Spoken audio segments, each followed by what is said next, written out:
네, 오늘 고린도전서 2장 6절부터 9절의 말씀을 읽었습니다. 이 말씀 속에 핵심되는 단어는 지혜라는 단어입니다. 계속 지혜라는 단어가 나오는데 여러분, 지혜가 무엇이라고 생각하십니까? 지식과 지혜는 어떻게 구별이 돼야 합니까? 이 지식이라는 단어는 영어로는 intelligence라는 단어를 쓸 때도 있고 knowledge라는 단어를 쓰기도 합니다. 그래서 이 두 단어 사전을 찾아보니까 이 intelligence라는 단어를 쓸 경우에는 사물에 관한 의식과 그것에 대한 판단이라는 설명을 붙여놨고, knowledge라는 단어를 쓸 경우에는 교육이나 학습, 숙련을 통해서 습득하고 활용하는 정보와 기술들이라는 이런 의미로 설명을 했습니다. 둘 다 광범위한 뜻을 가지고 있지만 이 두 단어를 조금 쉽게 정의를 내리면 사람이 재활용할 수 있는 정보와 기술들, 이걸 말하는 겁니다. 그래서 대부분의 학생들이 학교에 가서 하는 공부 있지 않습니까? 또 받는 훈련이 있지 않습니까? 이런 기능들은 다 지식을 쌓는 그런 그 과정이라고 말할 수 있습니다. 자, 지식이 그런 것이라면 공부하는 것이고 훈련을 통해서 정보를 습득하는 것이라, 이런 것이라면 그러면 지혜는 무엇일까요? 지식을 말할 때는 이 지자가 알지자를 쓰지 않습니까? 한자로. 그런데 지혜를 말할 때 지자는 슬기지자를 씁니다. 슬기지자를. 그리고 해자 역시도 슬기해자를 씁니다.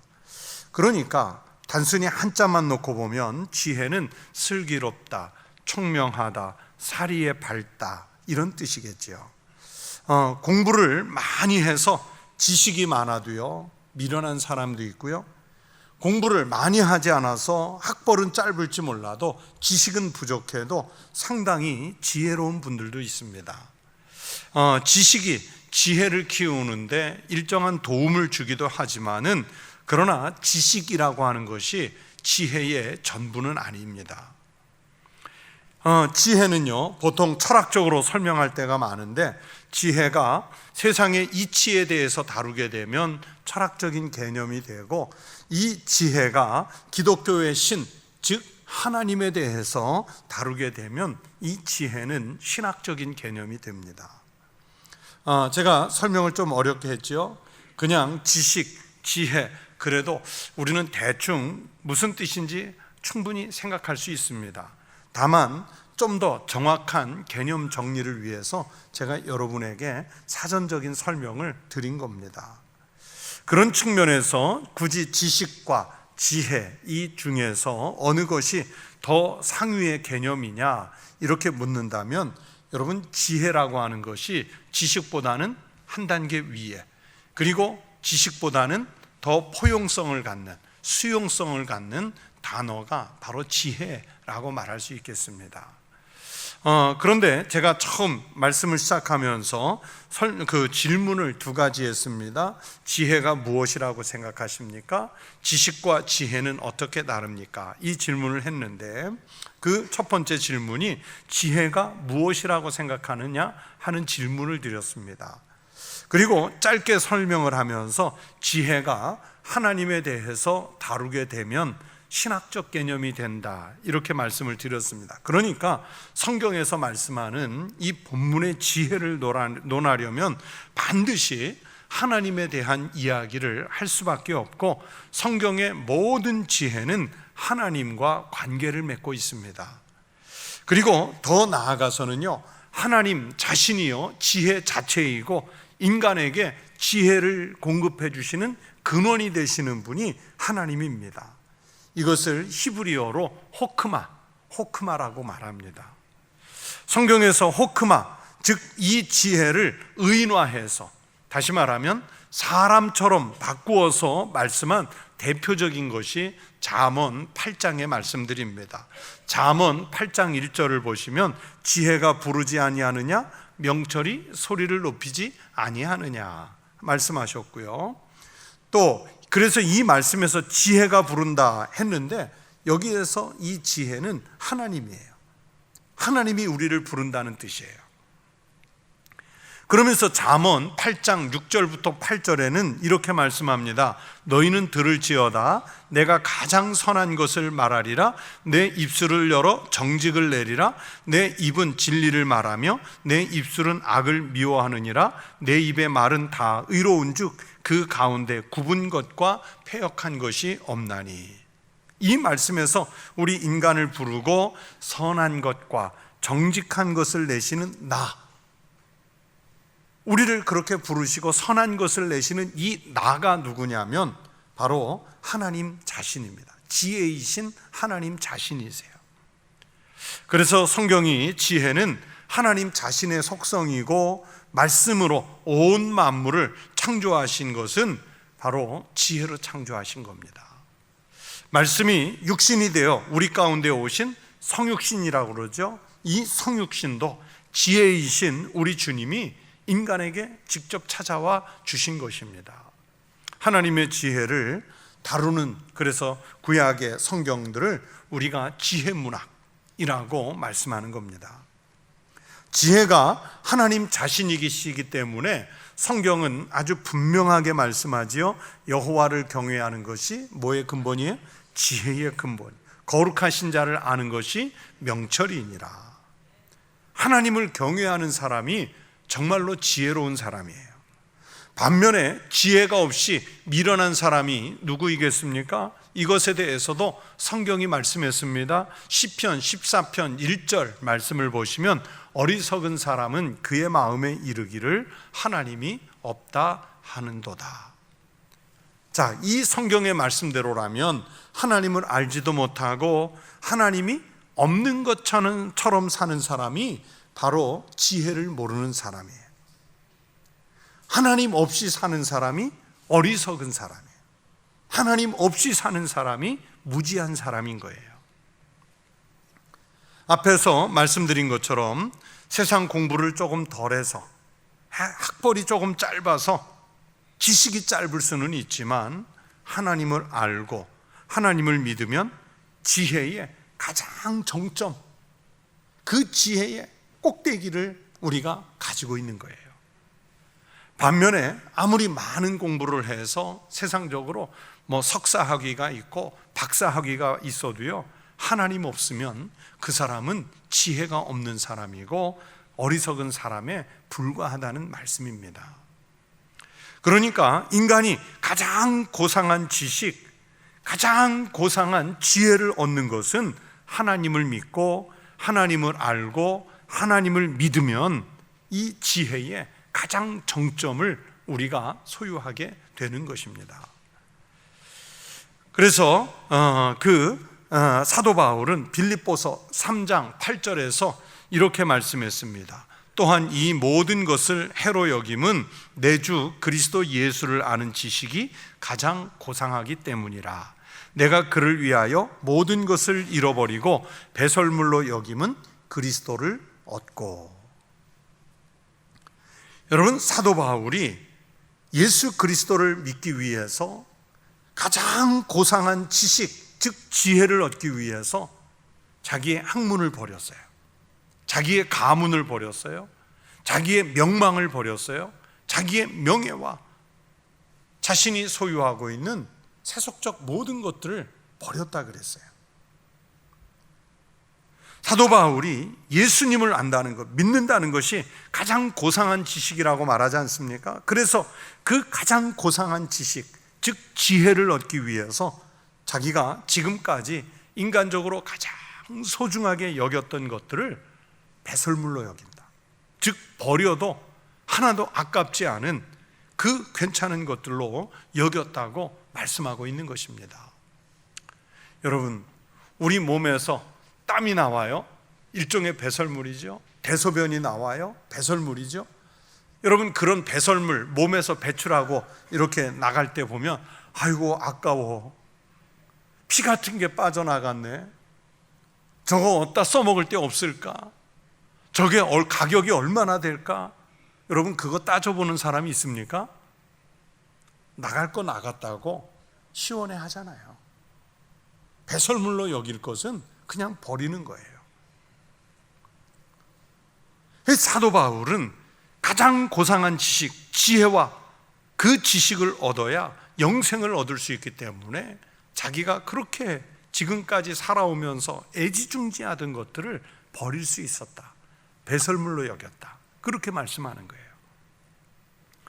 바로 이런 성경적 이해를 가지고 짧지만 오늘 고린도전서 2장 6절부터 9절의 말씀을 그렇게 읽어야 됩니다. 오늘 본문 이 속에서 핵심이 되는 단어는 제가 지혜라고 말씀드렸어요. 여러분, 지금 우리는 고린도전서를 수요일 날 공부하고 있습니다. 이 편지를 받는 수신자가 누구입니까? 편지의 제목에 답이 나와 있죠. 고린도전서, 고린도 후서이기 때문에 이 편지를 받을 사람들은 고린도 교회 사람들이에요. 여러분, 고린도가 어느 나라에 있는 도시입니까? 어느 나라에 있는 도시예요? 잊어버리셨어요? 어느 나라에 있는 도시입니까? 다 오늘 아침에 꿀을 드시고 오셨나? 어느 나라에 있는 도시입니까? 그렇죠, 그리스에 있잖아요. 그리스에. 계속 그리스에 대해서 벌써 오늘이 한 5번째 되는데 계속 말씀드리잖아요. 이 고린도는 그리스에 속해 있는 도시국가입니다. 옛날에는 아테네, 스파르타, 전부 고린도, 이 전부 도시국가였어요. 도시국가. 그러니까 각각 독립되어 있는 도시국가이기는 하지만, 그러나 큰 그림은 그리스 사람이라는 거예요. 고린도 사람들은 그리스 사람들이에요. 아테네 사람들은 그리스 사람들이에요. 스파르타도 그리스 사람들이에요. 그래서 아테네뿐만이 아니라 이 그리스 전역에서는요, 철학이 모든 학문의 으뜸으로 존중을 받습니다. 이 사람들에게는요, 이 철학이라고 하는, 우리는 배우기가 되게 어렵고 이해가, 철학책을 읽으면 이게 도대체 무슨 소리인지 이해가 안 되는데, 그런데 이 철학이 이들에게는요, 세상에서 발견되는 모든 이치의 최정점에 있는 거예요. 그래서 이 그리스 사람들에게는 누가 가장 지혜로운 사람이고 누가 가장 참된 스승이냐면 철학자인 거예요. 우리가 잘 아는 플라톤이라는 유명한 고대 철학자가 꿈꾸는 나라는 어떤 국가였냐면 철인국가였어요. 철인국가라니까 뭐 철인 3종 경기하는 그런 철인이 아니고 철학자를 말하는 거예요. 철인 정치라고 그래서 철학자가 정치를 하고 철학자가 통치하는 나라여야 가장 이상적인 나라를 만들 수 있다고 주장한 사람이 플라톤이에요. 그래서 이 플라톤은 국가론에서 국민이 다 철학을 공부할 필요까지는 없겠지만 최소한 국가를 다스리는 지도자만큼은 철학적인 역량을 갖추고 있어야 한다. 이게 플라톤이 말하는 국가론에서의 주장이에요. 철학자가 지배하는 나라, 통치하는 나라, 철인 국가. 그래서 사람들은 그것을 동경하는 거예요. 뛰어난 철학자가 나와서 우리나라를 다스려 주기를. 그만큼 이 그리스 사람들에게는 지혜란 다름 아니라 철학적인 사고를 할 수 있는 능력을 가진 사람이어야 돼요. 그게 뭐 연역법이 됐든 귀납법이 됐든 그런 그 철학적 사고를 할 수 있어야 되는 거예요. 그 영향이 로마 제국에 그대로 미쳤어요. 그래서 로마의 귀족들은 지난 시간에 말씀드린 대로 그리스로, 자기네가 지배하는 나라지만 로마 제국이지만 그리스로 유학을 가고요, 또 그리스에서 잡아온 포로들 중에 철학을 공부한 사람이 있으면 자기 아이들에게 가정교사 노예로 붙여줬어요. 철학을 가르치게. 그래서 그 자녀가 장성해서 그리스로 유학을 가게 되면 이 철학 선생이, 노예가 같이 따라가 주는 거예요. 자, 지금 사도 바울이 이 고린도 교회에 편지를 쓰는 이때는 로마 제국 시대란 말입니다. 그리고 사도 바울은 원래 자란 곳이 어디냐면 오늘날의 터키 소아시아의 길리기아 다소입니다. 그가 본 정체성은 유대인이지만 바리새인이지만 그는 외국에서 헬라 철학의 영향을 어마어마하게 받고 자란 문화적 배경, 학문적 배경을 가지고 있는 사람입니다. 그렇기 때문에 유대교도 유대교지만 사도 바울에게는 이런 철학적 지혜가 정말 중요했습니다. 그런데 바울은 지금까지 자기가 갖고 있던 명성, 지식, 지혜를 무가치한 것으로 여긴다고 말했습니다. 이런 세상의 지식과 지혜는 하나님을 믿는데 별로 유익한 것으로 보이지가 않았던 거예요. 그렇다면 그 별로 유익하지 않은 그것을 대체할 진정한 지혜가 있어야 할 것이라고 생각했습니다. 바울은 그 지혜, 진정한 지혜를 두 가지로 함축해서 여기에서 말씀하는 거예요. 그 두 가지 중에 하나는 오늘 본문에서 말씀한 십자가를 통한 하나님의 지혜이고요. 또 다른 하나는 다음에 살펴볼 10절부터 16절에서 말씀하는 성령을 통한 하나님의 지혜. 십자가를 통한 하나님의 지혜, 성령을 통한 하나님의 지혜, 이 두 가지를 사도 바울이 말하는 거예요. 그래서 이 본문에서 말씀하는 이런 지혜는 세상의 지혜도 아니고 이 세상에서 없어질 통치자들의 지혜도 아닙니다. 누구보다도 지혜를 소유해야 할 인물들인 통치자들조차도 이 참된 지혜를 모르고 있다는 거예요. 그렇기 때문에 참 지혜를 모르기 때문에 이 참 지혜로 찾아오신 주님을 십자가에다 못 박는 엄청난 우를 범했다. 이게 오늘 본문의 내용이에요. 예루살렘의 통치자들과 로마에서 파견 나온 통치자, 총독을 말하죠. 이 사람들이 예수님을 십자가에 못 박았습니다. 그런데 바울은 예수님께서 십자가에 못 박히신 것이 인간의 무지하고는 다르게 바로 하나님의 지혜였다. 예수님이 십자가에 못 박히신 것이 하나님의 지혜였다. 그렇게 말씀해요. 그래서 이것이 역설이에요. 역설, 패러독스. 종종 말씀드리는 대로 우리 기독교 신앙은 그래서 역설의 신앙입니다. 자, 보세요. 여러분, 우리가 보통 생각하기를 자기가 죽을 위기에 빠지면 어떻게 해야 합니까? 자, 오늘 집에 돌아갔는데요, 갑자기 땅이 흔들려요. 전등이 막 흔들려요. 그러면 뭐가 일어났다는 얘기예요? 자, 지진이 일어났으면 아이고, 집이 곧 무너질려나 보네 하면서 그 안에 계실 겁니까? 어떻게 하시겠어요? 겪어보지는 않았지만 본능적으로 집 밖으로부터 빠져나오려고 할 거 아니겠어요?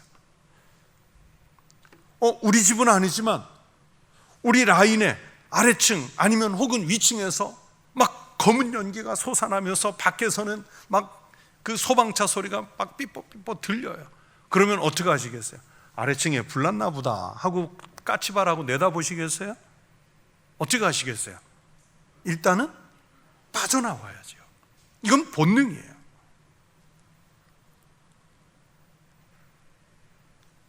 그 위기를 빨리 벗어날 생각부터 해야지요. 자리를 벗어나든지 자기를 도와줄 사람을 찾아내든지 해야 할 것 아니겠습니까? 자, 그런데 내가 지금 십자가에 못 박힐 위험한 순간을 만났습니다. 어떻게 해야 됩니까?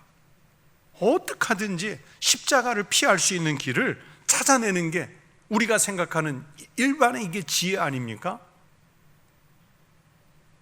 내 사형을 면하게 해줄 권력자를 찾아가든지 아니면 내가 무죄하다는 것을 증명할 법조문을 찾아내든지 아니면 돈을 써서 십자가 사형이 없는 다른 먼 나라로, 먼 지역으로 도망을 가든지 그래야 되는 건 아니에요. 이게 본능이잖아요. 십자가로 달려드는 것은 이건 미련한 일입니다.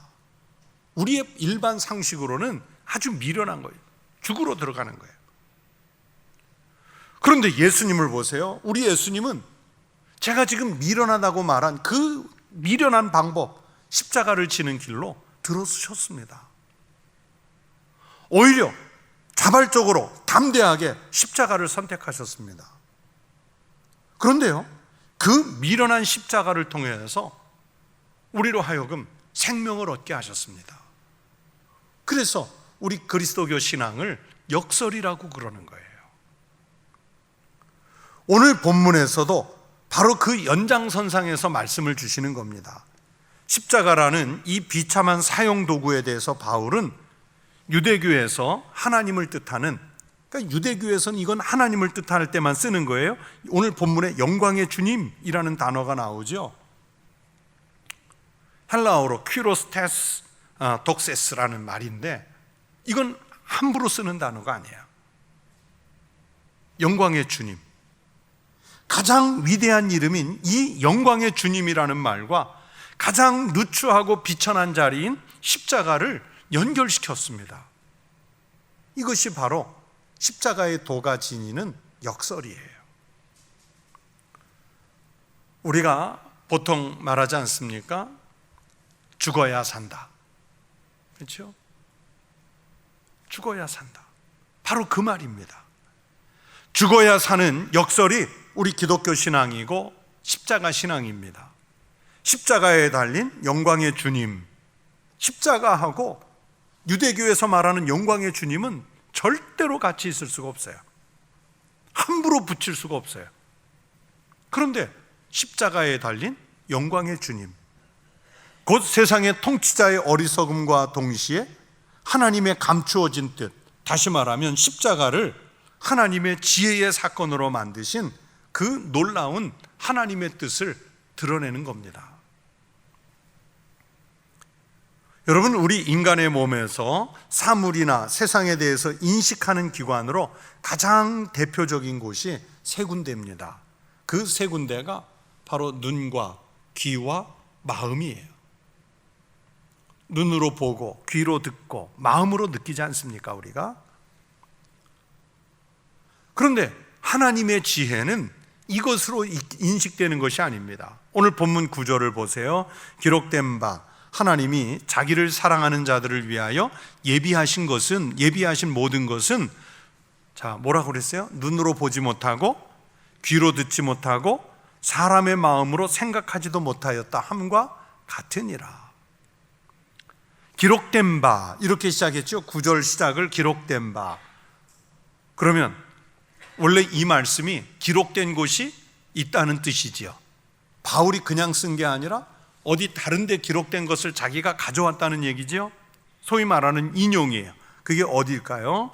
이사야 64장 4절하고 이사야 65장 17절에 이 기록된 말씀을 사도 바울이 이 두 개의 절을 섞어가지고 쓴 말씀이에요. 제가 이 두 절을 읽어드립니다. 이사야 64장 4절에 이런 말씀이 있어요. 주 외에는 자기를 앙망하는 자를 위하여 이런 일을 행한 신을 옛부터 들은 자도 없고 귀로 들은 자도 없고 눈으로 본 자도 없었나이다. 또 65장 17절은 이런 말씀입니다. 보라, 내가 새하늘과 새 땅을 창조하나니 이전 것은 기억되거나 마음에 생각나지 아니할 것이라. 이사야 선지자가 하나님의 너무 놀랍고 위대한 일은, 전능하신 일은 우리 인간의 눈으로, 우리 인간의 귀로, 우리 인간의 마음으로 다 인식할 수 없다고 이미 말씀해 놨어요. 이 두 군데의 말씀을 사도 바울이 조합해 가지고 오늘 9절에 쓴 거예요. 그래서 기록된 바, 어디에 기록된 거냐? 이사야서에 기록된 바, 이런 뜻인 거예요. 자, 이사야 선지자나 사도 바울이 이 같은 말씀을 하려는 의도가 무엇이겠습니까? 하나님의 지혜는 눈으로 보이는 게 전부가 아니에요. 우리는 눈으로 본 것만 확인하잖아요. 하나님의 지혜는 우리 인간의 귀로 다 들을 수 있는 영역이 아니에요. 여러분, 지금 지구가 돌아가는 소리가 들리십니까? 안 들리시지요? 만약에 우리가 지구가 공전하고 자전하는 소리를 듣게 되면 우리 귀가 어떻게 될까요? 터져 죽는 거지요. 우리가 들을 수 없는 그 고도의 주파수. 그러나 학자들은 그 주파수의 음량을 체크해 보면 우리 인간이 그거 들었다가는 죽는 거예요.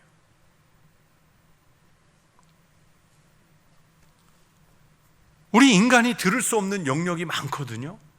볼 수 없는 영역이 많거든요. 아무리 똑똑한 사람이라고 해도 그 머리나 마음으로 다 깨달을 수 있는 건 아니지 않습니까? 인간이 눈으로 보고 귀로 듣고 마음으로 깨닫는 것, 그 이상의 영역이 있다는 뜻이에요. 그래서 하나님의 지혜라는 것이 인간이면 누구나 자연적으로 인식할 수 있는 것이 아니라는 것을 강조하는 말씀입니다. 이사야서나 또 사도 바울이 오늘 본문에서 말씀하는 바나, 우리 인간의 인식을 넘어서는, 지식을 넘어서는 아주 초월적인 비밀이에요. 초월적인 비밀. 하나님께서 우리의 눈과 귀와 마음의 문을 열어주셔서 우리가 새롭게 보게 하고 새롭게 듣게 하고 새롭게 깨닫게 해주셔야만 습득할 수 있는 영적인 영역입니다. 영적인 영역이에요. 우리 기독교 역사에서 삼위일체라는 개념을 처음 정립한 분이 터툴리안인데, 이 터툴리안이 나는 그래서 불합리하기 때문에 믿는다, 내 눈으로, 내 귀로, 내 마음으로 다 깨달을 수 있는 그 정도의 하나님이면 그게 하나님 아니죠. 오히려 내가 보니 불합리한 하나님의 역사, 소위 말하는 역설이기 때문에 하나님을 믿는다는 거예요. 그래서 이 영역과 지혜를 깨달을 수 있도록 하기 위해 하나님은 하나님의 영이신 성령님을 우리에게 보내주셨습니다. 보내주신 이 성령님의 역사와 충만함을 통해서 우리는 새로운 인식의 문을 열 수 있어요. 나중에 고린도후서 할 때 세밀하게 또 말씀을 드리겠지만, 이전 것은 지나갔으니 보라, 뭐가 됐어요? 새 것이 됐도다. 세상이 바뀌어서 새 것이 아니라 성령님이 우리에게 참된 지혜를 주시니까 우리가 새 것이 되는 거예요. 만물이 새 것이 되는 거예요. 그래서 우리 그리스도인의 온전함이란 인간이 이루는 것이 아닙니다. 우리가 이루는 게 아니에요. 아무리 자기 주장을 통해 분파를 만들어도 온전하지 않습니다. 자기의 은사가 아무리 세고 자기 은사가 능력이 아무리 강해도요, 그걸 가지고 하나님 앞에 우리가 뭘 내세우겠어요? 자기 은사가 아무리 강해도 내세워봐야 그거 하나님 앞에서는 아무것도 아닙니다. 자기의 지식, 박사학위 몇 개를 아무리 하나님 앞에 내놓아도요, 그 하나님 앞에서는 아무것도 아니에요. 자기의 부요함, 여러분 가지셨으면 얼마나 가지셨겠어요? 뭐 요즘에 빌 게이츠, 워런 버핏, 뭐 수십조, 100조 이상의 재산을 갖고 있다고 하는데 그게 하나님 앞에서는 무슨 의미가 있겠어요? 오늘 이 고린도 교회처럼 그리스도인의 온전함은요, 편을 나누고 은사가 강해서 되는 일이 아니라는 뜻입니다. 하나님을 사랑할 때 하나님이 우리에게 주셔야 얻을 수 있는 지혜입니다. 은혜예요, 은혜. 그러니까 이 지혜는 은혜로 얻는 것이지 인간의 어떤 다른 방법으로 얻을 수가 없어요.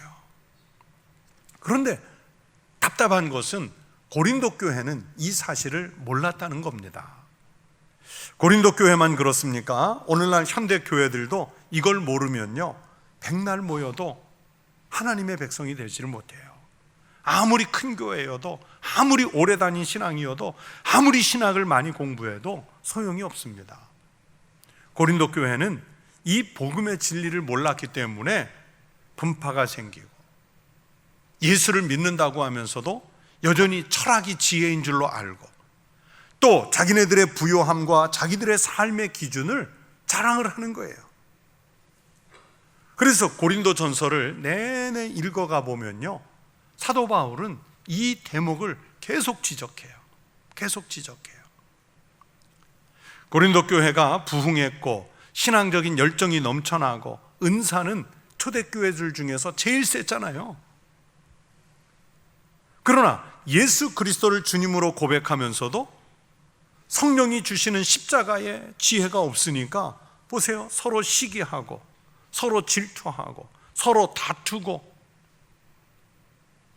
이것은 십자가의 복음을 제대로 이해하지 못했다는 뜻입니다. 참된 지혜를, 십자가를 통해서 주시는 지혜를 몰랐다는 거예요. 십자가를 알았으면 그렇게 싸울 수 있겠어요? 동시에 성령님의 역사를 바르게 경험하지 못한 모습이라는 사실을 스스로 드러내고 있습니다. 그런 점에서 고린도 교회 교인들은 자기들이 얼마나 잘 믿는지 그 믿음을 자랑하지만 실상은 그 믿음이 온전하지 못하다는 것을 바울이 이 고린도서에서 지적하고 있습니다. 그래서 이 말씀에 비추어서 여러분, 우리의 신앙을 생각해 봅시다. 고린도 교회 교인들처럼 교회에서 나름대로 열심히 또는 강력하게 신앙생활 잘하는 분들이 있습니다. 영적인 은사나 달란트를 가지고 하는 봉사에도 열심을 냅니다. 각각 자기 딴에는 최선을 다해 섬기는 겁니다. 그런데 그게 하나님의 영광을 위해서가 아니라 많은 그리스도인들은요, 교인들은 자기 만족을 위해서 해요. 자기 만족을 위해서 하는 경우가 많다는 뜻입니다. 자기가 그렇게 하고 있다는 것을 자랑하기 위해서 하는 경우도 많습니다. 그래서 만족이 없으면, 사람들이 인정해 주지 않으면, 내가 열심히 섬기는 것을 사람들이 알아봐 주지 않으면, 그것 때문에 어떤 특정한 직분에 당선이 되지 않으면, 자기 만족으로 하던 사람들은 그걸 중단해 버려요. 그 사역을 내려놓습니다. 그때에 생각해 보세요. 하나님의 영광은 안중에도 없잖아요. 정말로 하나님의 영광을 위해서 했다면 사람들이 알아봐 주든 못 알아봐 주든 직분에 당선되든 안 되든 무슨 상관이 있겠어요? 내가 한 것에 대해 어떤 특정한 보상을 바라는 것은 그건 세상의 지혜지요. 정말 하나님의 영광을 위해서 하는 사역은 세상적인 시각에서는 미련한 것처럼 보일 거예요. 별로 드러낼 것도 없고, 열심히 했는데 사람들이 알아봐 주지도 않고, 또 그것 때문에 어떤 세상적이거나 금전적인 이익을 얻을 것도 없어 보여요. 아무것도 얻을 게 없는데 뭐 그렇게 열심히 해? 그래도 합니다. 그렇게 하는 헌신이 그게 진짜 헌신이죠. 그런데 여러분, 진짜 헌신이 많을까요? 자기 만족을 위한 헌신이 많을까요? 글쎄, 그 답은 우리는 모릅니다. 하나님이 아시겠지요. 나중에 하나님 앞에 섰을 때 알려줄 겁니다. 하나님 앞에서 반드시 다 계수되는 때가 있을 겁니다. 다만 하나님 앞에서 여러분, 우리는 눈가림하려고 해서는 안 됩니다. 사람들의 시선만 의식해서 헌신하는 것처럼 보여서는 안 됩니다. 참된 지혜자는 하나님을 의식합니다. 몇 년 전 저희 친한 선후배 목회자들이 둘러앉아서 차를 마시면서 목회 얘기를 하는데, 그때 경기도에서 목회하던 제 후배가 자기 교회에서 항전직 선거를 하면서 힘들었던 얘기를 그 자리에서 꺼내는 거예요. 자기 교회에 온 식구가 찬양을 좋아하는 젊은 안수 집사님 가정이 한 가정이 있는데, 찬양을 좋아해서 성가대도 낮예배 성가대, 저녁예배 찬양대, 또 가족 찬양대회 하면 1등으로 신청하고, 그래서 대회하면 늘 상을 타가고, 또 구역별 돌아가는, 아니면 가정별 특송시간 신청받으면 항상 먼저 하고, 그러면서 교회에선 정말 열심히 봉사하니까 사람들이 늘 칭찬하기를, 저 집사님은 우리 교회 장로감이야. 저 집사님은 우리 교회 장로감이야. 저 아무개 집사님은 권사감이야. 늘 그런 칭찬을 그렇게 들었대요. 그런데 항전직 선거를 앞두고 선거 방법을 정하면서 이제 장로 후보자는 우리 헌법에 그렇게 돼 있거든요. 우리처럼 하는 방법도 있지만 당회가 공천하는 방법도 있어요. 그 당회에서 공천하기로 하면서 여러 심사 기준 가운데 이제 11조 횟수하고 그리고 그 11조 한 금액을 그 항목에 서류 심사에 넣기로 한 모양입니다. 우리 교회는 지난 앞서 2년 또는 3년간 24개월, 36개월 중에 몇 달을 했느냐, 우리 교회는 이것만 보는데 거기 그 교회는 액수도 봤나 봐요. 사실은 액수도 보는 게 맞아요. 그런데 놀라운 것은 이 집사님 가정이 여러 해 동안 한 달도 거르지 않고 매달 11조를 했는데 5년 전이나 3년 전이나 지금이나 매달 2만 원씩만 한 거예요. 매달 11조를 매달 2만 원씩만. 교인들 안에서도 생활 수준도 굉장히 여유가 있는 집이었는데 그러니까 당회 심사에서 탈락했어요. 탈락을 했어요. 그런데요, 당회가 탈락시켜도 그분의 원망은 누가 다 늘 받냐면요, 목회자가 받는 거예요. 목사님을 찾아와서는 막 거칠게 따지는 거예요. 왜 남의 헌금을 들여다봤느냐, 이거는 하나님과 나와의 관계가 아니냐. 맞는 얘기죠. 꼭 돈으로만 헌신해야 되느냐, 내가 교회를 위해서 몸으로 봉사한 게 얼만큼인데 왜 나를 후보에서 뺐느냐, 목사님이 혹시 공개해서 막은 거 아니냐, 그렇게 몇 주를 찾아와서 항의를 하는데 교회를 나가고 싶지가 않았대요. 목사님이 얼마나 거칠게 항의를 한지. 그런데 결국 당회원들이 나서서 그게 교회의 문제가 됐고, 그러면서 목사님이 한 게 아니라 우리 당회가 심사해서 그렇게 했다는 것을 교인들에게 공표를 하고, 그러면서 이 가정은 아예 교회를 떠나게 된 거예요. 그러면서 자기가 목회자로서 몇 달 동안 마음고생한 얘기를 하는 거예요. 여러분, 내용이 조금씩 달라서 그렇죠. 이런 비슷한 경우 참 많습니다. 형편이 아무리 넉넉해도 물질에는 인색하고 자기 하고 싶은 일만 골라요. 시간적인 여유가 있어서 온 곳 여행을 다 다녀도 잠깐의 봉사할 마음은 또 없어요. 그러면 자기는 조용한 데 가서 묵상도 하고 성경도 읽고 기도도 한다 그래요. 이거는 자기 나름의 헌신의 방법이라고 그래요. 그런데 헌신이라고 하는 것은 자기 좋은 방법대로 하는 게 아니에요. 그렇지 않습니까? 그럼 미련한 거예요. 십자가의 지혜라는 것은 말씀드렸죠? 피하고 싶은 거라고, 본능적으로 피해야 맞다고. 그런데 예수님은 자발적으로 그 십자가로 뛰어드셨어요. 여러분, 자기 좋은 것만 한다면 십자가라는 게 무슨 의미가 있겠습니까? 예수님이 자기 좋으신 방법으로 하나님의 정의, 하나님의 공의, 이것 가지고 우리를 구원하시려고 했다면 죄인인 우리를 통렬하게 심판하시고 구원받은 조건을 갖춘 사람만 구원하시면 됐잖아요. 굳이 십자가를 안 지셔도 되는 것 아니겠습니까? 예수님이 무슨 이유로 그렇게 가장 미련한 방법, 십자가를 선택하셨을까요? 히브리서 10장 10절과 14절 말씀을 통해서 성경은 예수님이 굳이 십자가를 지셔야 했던 그 미련한 방법에 대해 이렇게 답을 주십니다. 이 뜻을 따라 예수 그리스도의 몸을 단번에 들이심으로 말미암아 우리가 거룩함을 얻었노라. 그가 거룩하게 된 자들을 한 번의 제사로 영원히 온전하게 하셨느니라. 바로 이것입니다. 우리 죄를 속량하기 위해 단번에 자신을 희생제물로 드리신 것이고, 이 한 번의 희생제물 제사로 믿는 사람들을 영원히 온전하게 하시려고 하시는 뜻이 계셨기 때문에 예수님은 피하지 않고 그 십자가를 몸으로 받으신 거예요. 말씀드린 대로 십자가 미련한 것이지요. 피하고 싶은 것이죠. 저주받은 것이죠. 그런데 그 십자가의 미련한 방법으로 단번에 인류를 구원하시는 가장 지혜로운 방법을 택하신 겁니다.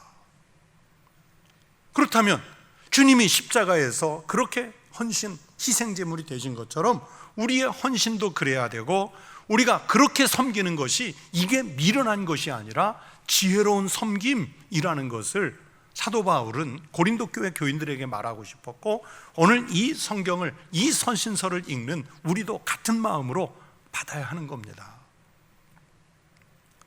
성도 여러분, 오늘 이 성경을 통해서 알 수 있는 바울에게 있어서 지혜란 십자가에 달린 분이 영광의 주님이시라는 것을 아는 것이다. 이걸 고린도 교인들에게 말하고 싶었어요. 처음 시작할 때 말씀드렸죠. 영광의 주님이라는 이 유대교의 개념하고 십자가라는 것은 절대로 같이 붙어 있어서는 안 되는 거예요. 붙어 있을 수가 없어요. 그런데 오늘 바울은 여기에서 말씀하는 지혜란 바로 십자가에 달린 분이 영광의 주님이시다. 그래서 십자가에 달리신 그 주님을 거절하는 것은 미련한 일이에요. 그렇다면 우리가 이 땅에서 믿음 생활하면서 십자가를 더욱 가까이 하는 겸손과 순종의 믿음이 필요하다. 고린도 교인들뿐만이 아니라 오늘 이 성경의 말씀을 읽는 우리에게 필요하다 말씀합니다. 여러분, 오늘날 헌신과 순종이 소멸되고 있는 이 시대가 그 겸손과 순종의 믿음을 요청하고 있습니다. 하나님께서 그런 사람을 찾고 있습니다. 코로나 이 전국을 겪어가면서, 시국을 겪어가면서 도대체 앞으로의 헌신, 앞으로의 순종은 어떤 모습일까? 그게 제일 염려가 되는 대목이에요. 교회 생활은 요란하게 하지만 십자가의 지혜를 잊어가는 고린도 교회의 교인처럼 사시겠습니까? 아니면 주님의 십자가처럼 미련한 길이지만 순종으로 그 길을 따르는 거룩한 성도의 삶을 사시겠습니까? 우리 성도들이 여러분의 신앙의 길을 잘 선택하시기를 바랍니다. 미련하지만, 세상에서는 버린 것 같지만 그 십자가의 길을 선택하셔서 자발적 순종으로, 자발적 헌신을 통해 하나님께서 우리를 새롭게 하시는 그 은혜를 누리며 살아가는 지혜를 터득하는 믿음의 성도들이 되시기를 우리 주님의 이름으로 축원합니다. 기도하겠습니다.